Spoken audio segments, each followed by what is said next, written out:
Hey guys, this is Jay Patel from MyFitMed. Today I'll talk briefly about erectile dysfunction and why it is very important to get evaluated if you are having a symptoms of erectile dysfunction.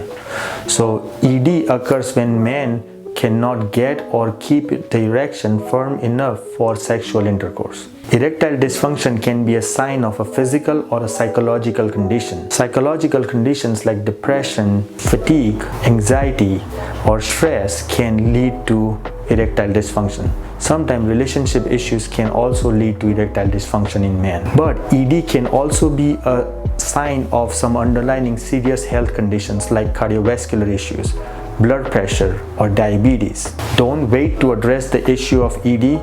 Talk to your doctor, get the labs done, and try to find out the underlying cause of erectile dysfunction.